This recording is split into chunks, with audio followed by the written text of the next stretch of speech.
Hello, fellow Toolboxers. Welcome to episode number 364 of the Immigration Lawyers Toolbox podcast. It's a real cool episode. We're going to go over a top 10 and a bonus, so it's really top 11.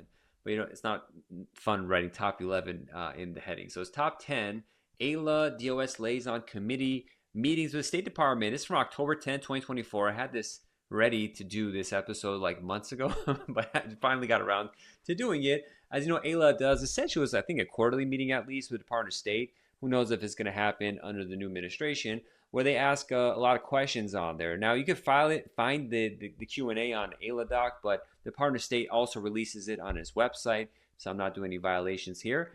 And, there's a lot of stuff. It's a lot of pages. How many pages is this thing? 16 pages, but I just thought I'd put in like 10 or 11 things that I thought were interesting and my spin on them and just my thoughts on them to share with people who are driving their cars or washing the dishes, that are the typical audience activities that are listening to this, because it's going to help. I mean, you're doing this kind of practice, you're dealing with concept processing, or if you want to learn about concept processing.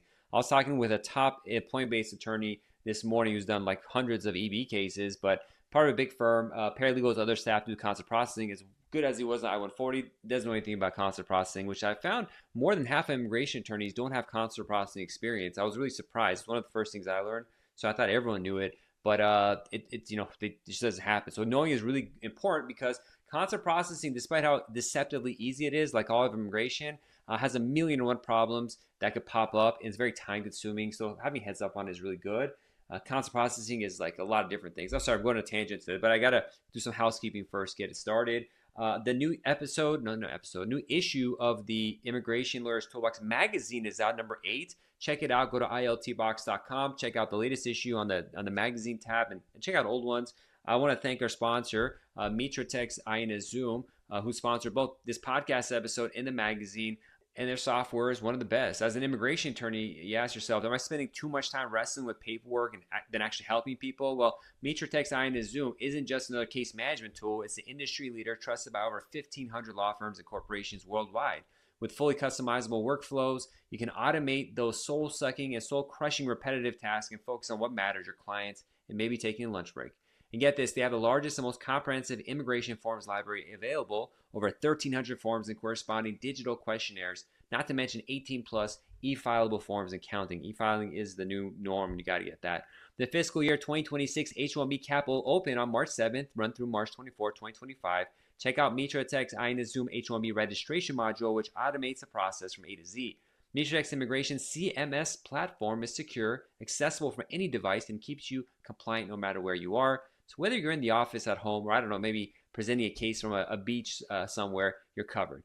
Visit hrc.mitratech.com/toolbox to learn more. That's hrc.mitratech.com/toolbox. Do it. Your clients will thank you. Your sanity will thank you. And so, the form software is just a pivotal part of being practicing, and we appreciate Mitratex AILA-Zoom for helping us with that. The last piece of housekeeping I want to mention is our E2 seminars and upcoming NIW seminars. So we've been doing this regular seminar system where I do 45 minutes an hour, like once a month, and I go over a case sample, like an E2 case, change the status, concept processing. We actually have one coming up on February 20th, Thursday, 10 a.m. Pacific, $275. We're going to be increasing the fee, so get in it while it's hot. And also doing one for March. I haven't chosen the time on that yet. But we have a registration page, but I'm not sure. If you go to, not sure, just email me. It's probably the easiest way. info@immigrationlawyerstoolbox.com. Get your business practice started, especially in the Trump administration. You know that's going to be bigger business. And learn how to do it in a very practical way where I just share my information as you see in these podcasts, how I talk. So that's really helpful. Get in on that. I want to let you know that's happening. And the more students there are, the more office hours I'll put on for it. So having said that, none of the information I'm going to be providing here is intended as individual legal guidance. Please consult with an immigration attorney, but y'all know that already. All right, so let's go. I don't have the AILA-Doc number for this, but if you go to the Department of State website, the PDF is going to be there of what I'm reading out. I'm picking and choosing what I'm talking about. But number one, there's a question. AILA applauds DOS's efforts to reduce wait times. However, some countries' wait times are still lengthy. Can Department of State, DOS, provide any updates on DOS's plans to reduce backlogs in these countries such as Mexico and Canada? So they have a long thing they have here that I'm not going to get into, but they say as of this month, it's in October, there are only 6 countries where the first time B1, B2 wait time is over 1 year: Canada, Colombia, Ghana, India, Peru, and Turkey. And I'm like, is this true? I bet there's more than that, but those are the countries that say it's more than a year. So if you have people contacting you about B1, B2, check that out. Now, another note is part of this. The Department of State, whenever I'm talking to someone about a non-immigrant visa and they're asking about embassy wait times or consular wait times, I go to Google, I type in DOS wait times, and the Department of State webpage would come up where you could input the name of the city where the consulate is in, and it'll give you estimated wait times, different things. As soon as Trump administration came, I say as soon as Trump administration came, but when you look on the website, it was last updated. I'm talking so fast, so I'll try to slow it down. January 7th, 2025. And I'm not going to share my screen with this, but if you just go global visa wait times, they've changed it where it just lists all the consulates in Excel kind of, what is it called? Cells, essentially, for all the wait times instead of searching per consulate, which I actually kind of like this because it allows you to compare much easier, much faster. And I could potentially make databases and images of databases on this, which I mentioned databases and images. If y'all follow us on Instagram, for example, for JQK Law, my law firm, or Toolbox, Immigration Lawyers Toolbox, we get a lot of data from the government, make the charts, put it out. For those members of our community page on Circle.so, it's free if you're a lawyer. We're slowly unveiling and giving out templates for the stuff we're doing, so you can put your own firm logo on there and publish it to get more attention. And I'm sure we're going to use this global visa wait times for that as well. But having said that, I don't know if these timelines are all accurate or not, but there's an update on how they're presenting it, and the government's claiming only 6 countries are taking over a year to schedule an interview. I mean, Mexico and some consulates in Mexico seem like it's longer than that, but that's what they say. So I thought it was interesting, and I wanted to share it. Number 2, they say AILA appreciates DOS's engagement on issues relating to agency tools and technology. Below are some questions. They get into the aspect of if you're dealing with the consular systems and technology, essentially there's a system where if you're going to register your website, if you register an applicant for an NIV or IV appointment, you got to go and do stuff, but there's always problems with the technology there. It's not working, it doesn't recognize you, won't let you log into this and that. And they say we fixed it, we're making all this. I just want you to they haven't, because let me read this. We have discussed this question because of the issues and contacting people how to, if let me back it up. Sorry, it might be driving people crazy hearing me talk like this. I think I had too much coffee. So AILA, people are asking, hey, could you create just one email inbox so we could complain about that? And they say, we discussed this question since it's been raised previously and I'm not currently considering creating a dedicated inbox or point of contact. So it's very frustrating because if you had to deal with this, each embassy and consulate has its own registration page, and they have a contact us page, and each time is different. It could be a feedback button or it could be an email address you send. But let's say, for example, you send the email to the email address they sent. You're dealing with, let's say, Serbia, for example. All of a sudden, you'll get a response back from the U.S. consulate in India saying you contacted the wrong person. And you're like, wait a minute, the email says Serbia in it, but it's coming out of India. And you deal with this stuff. It's very, very frustrating when it happens. Secondly, when you explain what the issues are, if you get to the right people, they don't really understand what you're talking about. And one thing I've found really helpful, I want to share is, if y'all don't use Loom, Loom, Loom, you should, because that's been really helpful. I do a recording of what the problem is to explain it, where a link is not working or something's not working. And instead of going back and forth 7 times over 10 days, they'll get it the first time.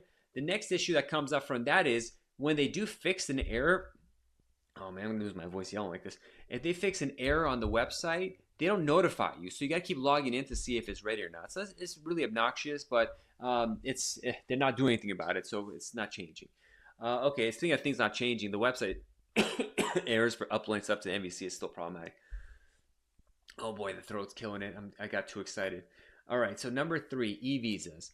So they're saying we began a pilot in 2023 aimed at centralizing E1, E2 visa pre-screening at the KCC to enhance efficiency, consistency, and overall quality of the visa adjudication process. So I thought that was interesting because if you deal with e-visas, you'll see that each consulate has a different program for it. So you always have to reinvent the wheel. Some of them allow 100 pages, some say 20 pages, some say I want like this, that. So every time you're dealing with the consulate is a different rule. It makes it really a big inconsistency on the adjudication of these cases. So they're doing this pilot program. Let's see what happens. Now, in this next question, they just reference that they say at the January 22 Liaison meeting, DOS confirmed that they're looking at numerous options to improve e-visa adjudications, including remote processing to help certain posts, such as Ankara. Now, the interesting thing about it is Ankara, Turkey, that's the capital of Turkey, doesn't handle e-visas. Istanbul does the E2s, or E1, E2s in Turkey. So it's a little bit typo error there, I said. Now, number 4, they said regarding securing e-visa interview at DOS, DOS has suggested that e-visa applicants can file at any post that will accept them. So that's I do that sometimes. I have a French case right now, but we're sending to Switzerland. So you got to contact them ahead of time, make sure they do that. Some posts use an e-visa company registration system. Can an executive or essential employee of a company with e-visa registration at one post apply for e-visa at a third country national at another post based on the country registration, company registration? And the DOS response is there's no worldwide company repository of this information, which is the hassle. So like Switzerland doesn't have this essentially, but if you do it Canada, for example, you got to register the company so it's in their database. But they're saying if the employee wants to go to another country, it doesn't work that way. You essentially have to reinvent the wheel every time someone goes to the embassy, which is usually the case anyways. Number 5, where petition-based applications are refused under 214B, it would be helpful for applicants and their attorneys to know if a petition has been returned to USCIS revocation. 9 FAM 601.13 instructs consular officers on consular returns. However, much of that section is unavailable to the public.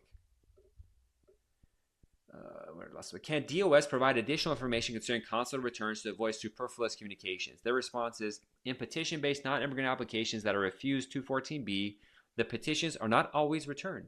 When a consular officer does return a non-immigrant petition, it is routed to the KCC, the Kentucky Fried Chicken, the Kentucky Consular Section. However, there's no mechanism for the department to notify the petitioner if the petition is being returned. We recommend reaching out to USCIS in these situations in case the applicant is not refused 214B and there's no reason to believe the petition has been returned. So, worthless, essentially worthless. All right. Recent update to 9 FAM 305.4 and 212D3 issues. AILA appreciates the recent update to 9 FAM 305.4, recognizing a U.S. public interest in both granting and expediting waivers of admissibility to individuals who have graduated or earned credentials from a U.S. institution and are seeking non-immigrant visas to commence or continue employment in the U.S. AILA recognizes that this language implements the administration's effort to provide additional relief to DACA recipients. So I want to pause it right there. One is, who has the new administration? Let's see what's going to happen. But a plug in the Toolbox issue 8 that's just released, go to iltbox.com and click on the magazine link. We have an article, a top practitioner and colleague that discusses this. Now, he gave me the article like 5 months ago, and I just got it published now, so hopefully it wasn't too late. But check it out. It goes over doing these waivers for like DACA people and stuff and requesting the expedite. A lot of good information there. So just want to give a heads up on that. All right, point number 7. Now, this is an important one. You all know about Arabelli. It says, like, for DACA, for example, if they get advanced parole and re-enter, that re-entry is lawful admission. They can file for adjustment if they're married to a U.S. citizen, for example. What's important to know is that Department of State doesn't consider that. So what is their response on it? I could quickly read. The holding and discussion throughout Arabelli makes clear that advanced parole allows a non-citizen who needs to leave and return to the U.S. to do so with the expectation that the non-citizen will be presenting himself, blah, blah, blah. So Arabelli in no way holds that advanced parole can be used as a way to leave the United States and to obtain a visa as opposed to pursuing adjustment of status without application. So essentially they're saying that matter of Arabelli, where you leave and come back, advanced parole allows you to adjust status. That doesn't apply if you're doing consular processing, because by the act of leaving, then you're subject to a 3-year bar or 10-year bar. So if they go to the embassy interview, they're going to need a waiver, essentially. So don't think you'd use it that way. I've always, I never actually got a client to do it, but I've talked with people who are potentially going to do that, but never went through. I'm glad I didn't because, it was worthless, it seems, but I thought I'd share that with you so you don't do these endeavors. Speaking of the complexities of lawful admission, INA 245, I want to let you all know that I have the most intense and great and best ever marriage immigration green card course. It's 15 plus hours of recordings broken down into subsection on every part of the marriage immigration process.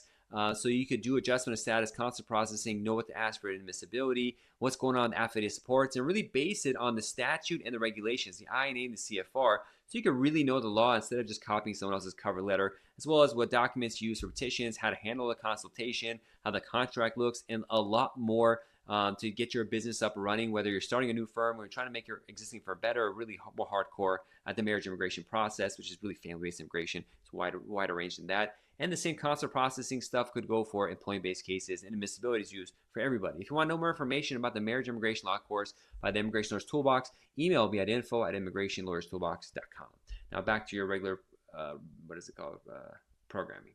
Number 9. Oh yeah, this is I didn't number this, but they have a reference to timely retraction for fraud or misrepresentation. And essentially, they updated the FAM to say that the alien must be warned that they're going to be subject to misrepresentation instead of should be. But then the government comes back and say we have no responsibility to tell you if you're lying, and this if you don't honest, we're going to put misrep for you. So essentially, if you do misrep, they're not going to warn you that's misrep, and they'll get you on it. Next thing is if an applicant believes a legal error has been made in the adjudication of their visa, they may contact LegalNet at state.gov, mostly worthless. As noted above, worthless in the sense that they don't respond or just say, go back to the embassy. This is a question of fact. As noted above, consular officers have never had a legal duty to warn visa applicants of the consequences of their misrepresentation. So I think it goes back to what I talked about before. And number 10, before our bonus, AILA has received reports of several instances of immigrant spouse visas being issued using the maiden name rather than the married name, despite having the spouse's surname on the passport and indicating the married name on the DS-260 and I-130. The Mexican passports list the maiden name as a surname and married name as spouse's surname. 9FAM 504.10-2C1 says that the name on the visa should match the name on the passport and notes that the guidance on Spanish names is found at 9FAM 303.2-14. That this provision is unavailable to the public. Can DOS confirm that immigrant spouse visas issued to Mexicans whose spouse name appears in the passport should indicate the spouse's surname? And the response is Consulate General Ciudad Juarez confirmed that Mexican passports do not have a specific space for a spouse's last name. Some applicants use de to add the spousal last name. For example, Angela Barragan de Martinez. Ciudad Juarez reports that they always match the information printed on the visa foil to the information appears in the passport. So it heads up on how the visa and green card is going to be issued is based on that name. And the bonus is this reciprocity schedule. It's just a bunch of parts I'm going to read right now. Oh, that's not this number 10. What was that? I didn't number that one. Yeah, my numbering's way off. So I have 2 number 10s. I guess it's top 12. AILA has received reports that embassies in Santiago is issuing H-1B1 visa upon renewal validity for only 1 year instead of 18 months, and then advise the clients after 1 year of renewal. Response, U.S. Embassy in Santiago was made aware of this issue and now issues a full 18 months. So it worked. You've complained, it worked. And then reciprocity for Kenya states that the Registrar of Marriage provides marriage certificates for all marriages and as such requires such certificates as proof of all marriages in Kenya. According to the registrar, however, Muslim marriage registration is not done by the Registrar of Marriages, but by the Qadi court, and they direct individuals who celebrate a Muslim marriage to obtain proof of registration, blah, blah. Kenya's reciprocity schedule will be updated, they say. So the government says they're going to update the marriage. I didn't check. Remember when a month ago I checked, it hadn't been updated, but they're saying they're updating this correction. Now, one reference, I had a Kenyan case about 40 days ago from recording this, and there's a website for how to get a police certificate from Kenya. The website was incorrect. So my client on their own found the correct one and got it. So heads up when you're dealing with Kenya, the information is not updated properly. And then for South Korea, they're saying we are currently working with the embassy to confirm that the documents or all terms are acceptable. This is for Korean birth certificates for foreign nationals born on Korean soil. It doesn't match up. They're trying to figure out how to deal with that. So if you have that situation, be aware. And the last one, or bonus, WRD, this is the waiver review division where you're getting a J1 waiver. They're saying, okay, so previously advised it is behind answering email inquiries, provide helpful guidance, blah, blah. Members continue to report extremely slow response over 6 to 8 weeks despite following the best practices.